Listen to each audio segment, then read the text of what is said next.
어떤 일이 있어도 결코 포기하지 마십시오. 크든 작든, 거창하든 사소하든 명예와 분별에 대한 확신이 없다면 절대 굴복하지 마십시오. 네, 참으로 가슴이 웅장해지는 명언입니다. 하지만 여러분, 이 멋진 대사를 뱉은 남자의 실체를 아십니까? 아침에 눈을 뜨자마자 침대에서 위스키로 가글을 하고 하루 종일 독한 쿠바산 시가를 뻑뻑 피워대며 부하들에게 짜증을 내던 고도 비만의 60대 노인. 심지어 평생을 블랙독이라 부르던 지독한 우울증에 시달렸던 남자.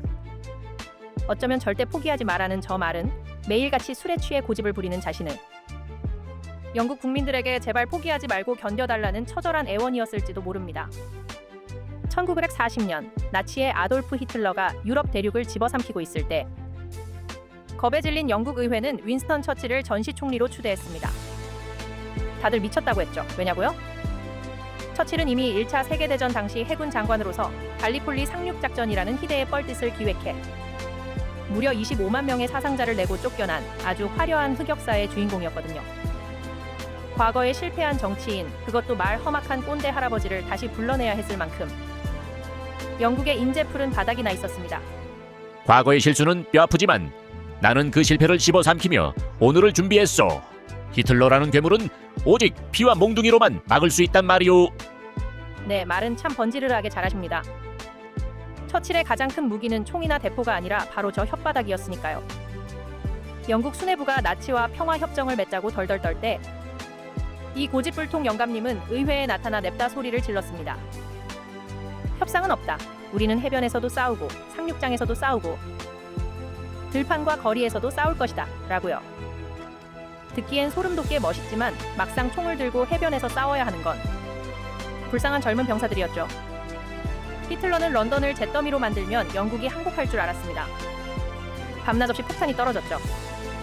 그런데 이 괴팍한 총리는 방공호 상황실에서도 결코 포기하지 않는 것이 있었습니다. 바로 시가와 술, 그리고 부하들 갈구기였죠. 수면 부족에 시달리는 비서들과 장군들을 새벽 3시에 깨워서 아이디어를 내놓으라고 닥달했고 밀폐된 지하 벙커에서 시가 연기를 내뿜어 스태프들의 폐를 나치보다 먼저 파괴할 뻔했습니다. 게다가 걸핏하면 목욕탕 욕조에 벌거벗고 들어가 앉아서 장관들에게 업무 지시를 내렸죠. 시각 테러가 따로 없었습니다. 방해하지 마시오. 내 아이디어들은 목욕탕의 뜨거운 물과 위스키 한 잔이 섞일 때 가장 완벽하게 튀어나온단 말이오. 나치를 이기려면 이 정도의 도끼는 있어야지. 그놈의 도끼, 맞습니다. 참 이상하게도 이 아나무인 독불 장군의 뻔뻔함이 공포에 질린 영국 국민들에게 이상한 전염병처럼 퍼져나갔습니다.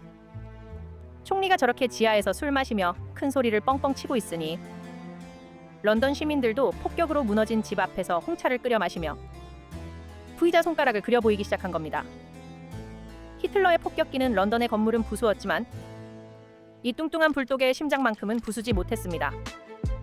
우리는 흔히 영웅을 성인군자처럼 포장하길 좋아합니다. 하지만 윈스턴 처칠은 성인군자와는 거리가 100만 광년쯤 떨어진 흠결투성이의 모순적인 인간이었습니다. 이기적이고 오만하고 자기중심주였죠. 하지만 역사상 가장 어두웠던 그 시절, 악마 히틀러를 상대하기 위해 영국에 필요했던 것은 고결한 천사가 아니라 악마의 멱살을 잡고 진흙탕에서 뒹굴어줄 더 지독한 불독이었습니다. 그가 내뱉은 담배 연기와 술 냄새 사이에서 현대 민주주의는 숨을 돌릴 수 있었던 셈입니다. 결코 포기하지 마십시오. 명예와 분별에 대한 확신이 없다면 절대 굴복하지 마십시오. 네, 총리님의 그 징글징글한 고집 덕분에 우리가 지금 이렇게 자유롭게 방송을 만들고 있군요. 인정하겠습니다. 당신은 최악의 상사이자 최고의 리더였습니다.